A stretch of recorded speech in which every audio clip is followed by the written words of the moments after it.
Ford Global City. Nako, si blackout Camaro natin nagtampo na. Hindi na siya gumagalaw. Yan po ang ating V6 Camaro. 3, 2, 1. Magandang araw sa inyo mga kaswabe, and we are here sa Ford Global City kung saan parang bahay ko na rin siya. And kung nakita nyo na ni-review natin yung F-150 nung nakaraan yung Platinum, this time, special day naman siya. Bakit kamo?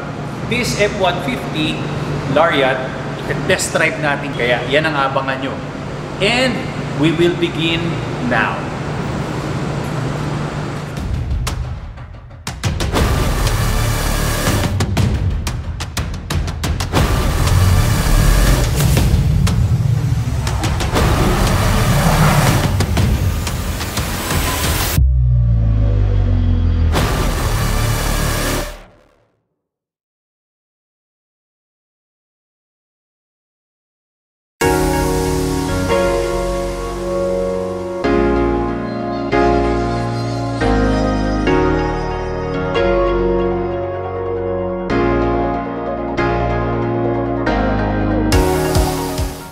What's up mga kaswabe? And today, solo lang po natin ang ating buhay dahil masama po ang pakiramdam ng aking cameraman, which is si Sir Obid. Nandito na po tayo ngayon sa Global City wherein magte-test drive tayo ng isang Ford F-150 kagaya ng ipinangako ko. Nagbiyahe pa kami from Olongapo para dito sa Quezon City. Then hindi po 4x4 ang madadrive natin. Then may minimal difference sila. If you wanna see my review sa Platinum, check this card para makatulong kasi magte-test drive tayo ngayon. Mga kaswabe, pag walang magkakamera sa atin, siguro gagawin natin mag-isa talaga. Selfie video, tapos pag nagda-drive, alam ko naman may kasama naman ako mamaya. And yun nga mga kaswabe, before we start the driving, gusto ko munang ipakita sa inyo very fast ang exterior review dahil meron silang minimal na difference ng isang Platinum. So starting dito sa massive front grille.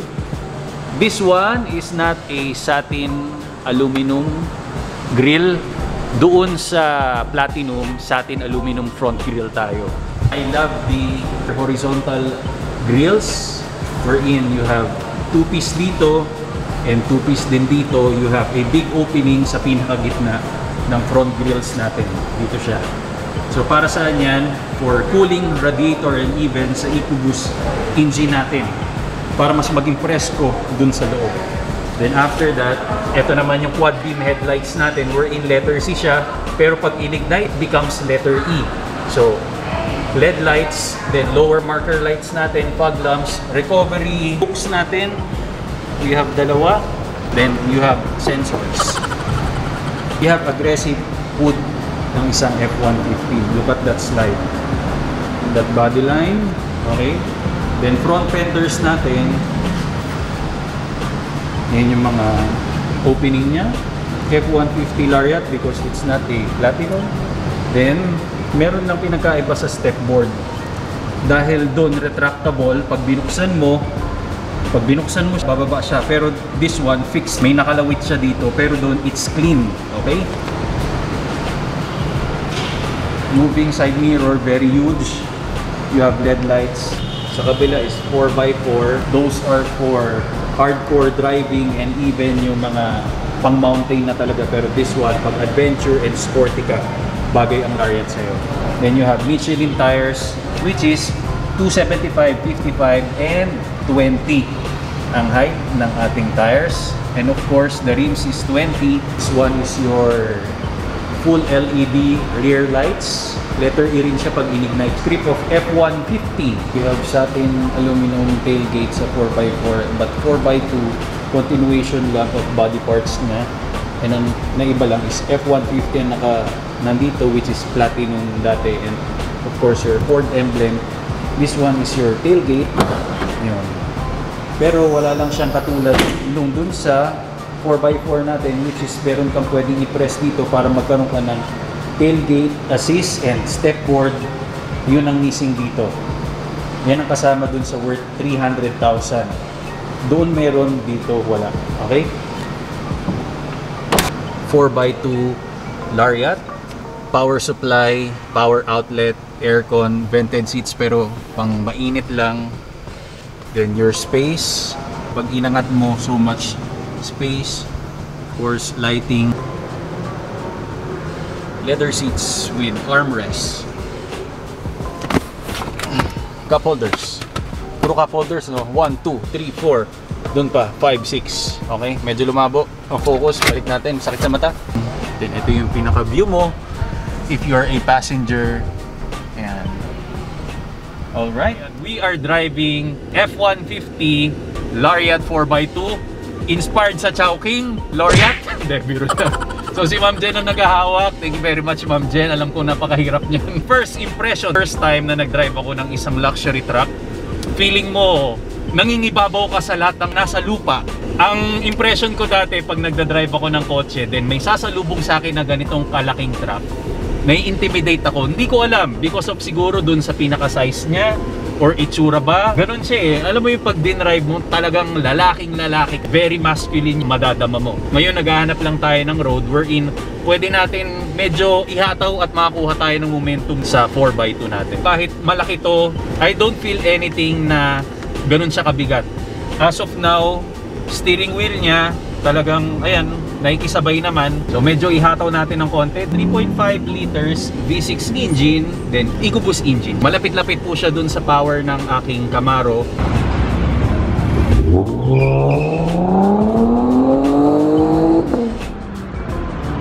Pagdating sa katawan, pagkuha ng momentum, you will feel na gives a lot of power pa rin, even V6.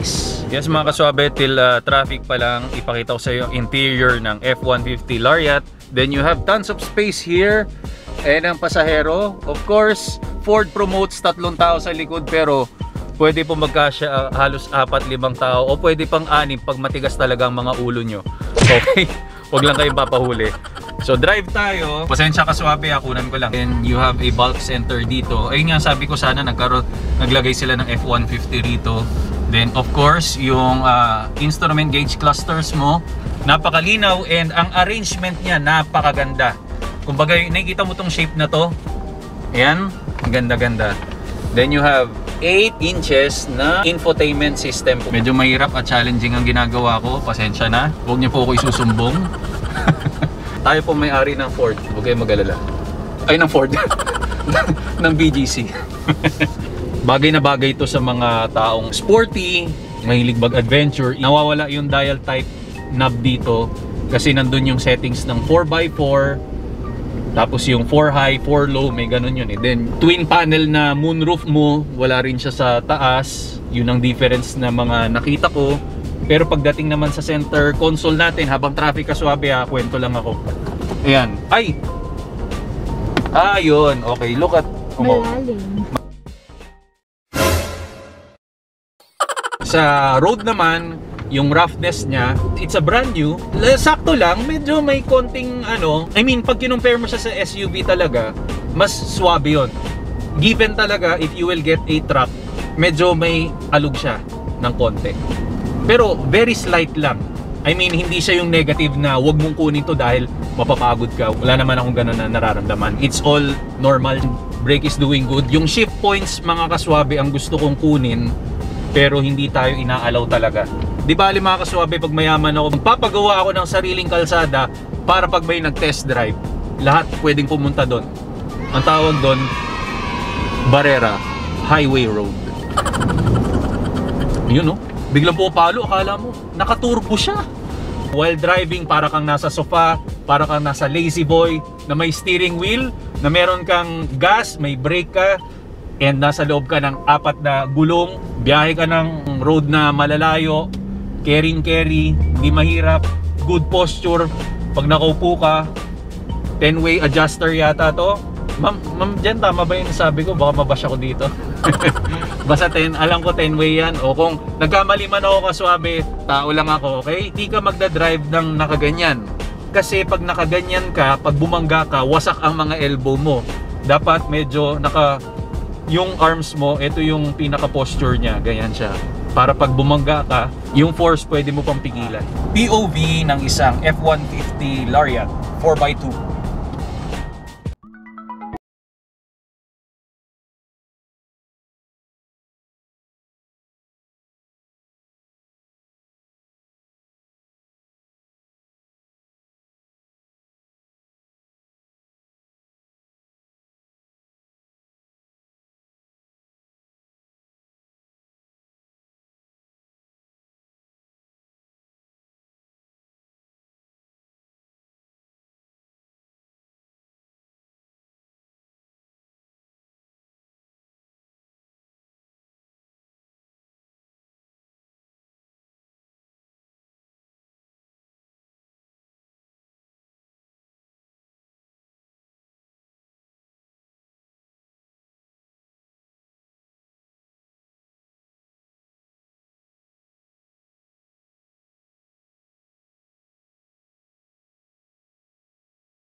Aking Gino.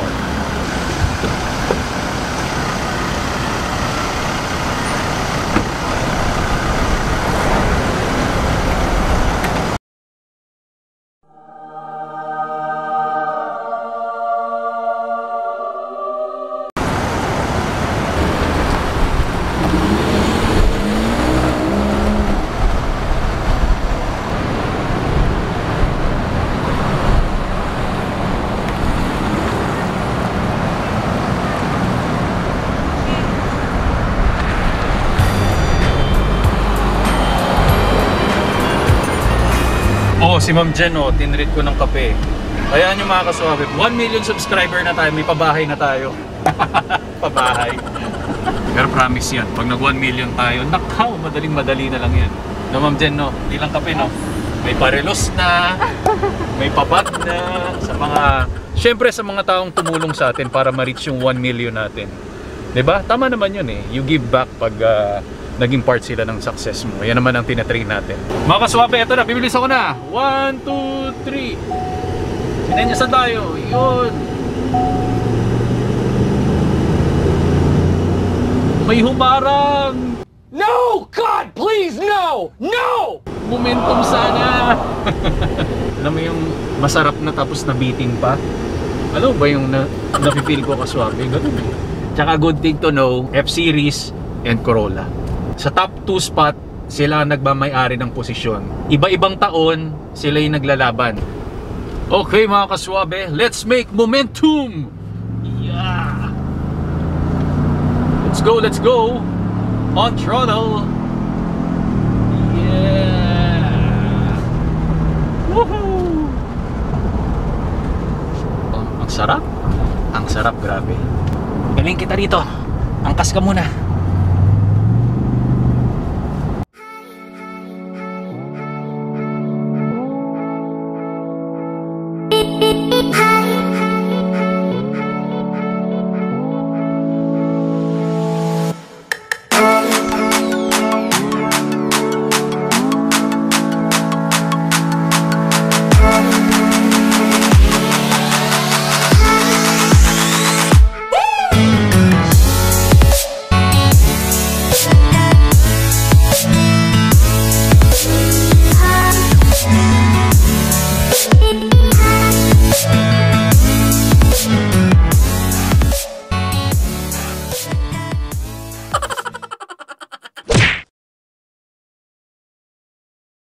Grabe EDSA yan.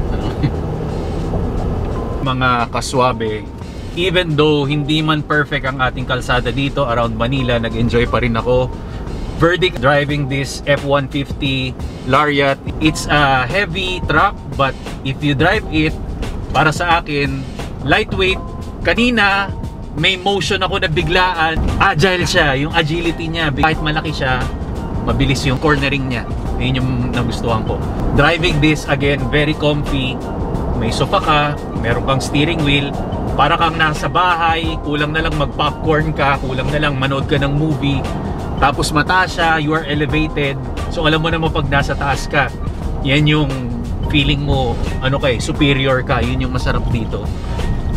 Price at 2.6 million. Kasama ko yung nagka-cameraman sa akin dati, yung kaibigan ko. Sabi niya, Rico, sabi niya ganun, 2.6 lang yan. Ha, ang dami niyang features pero 2.6 lang.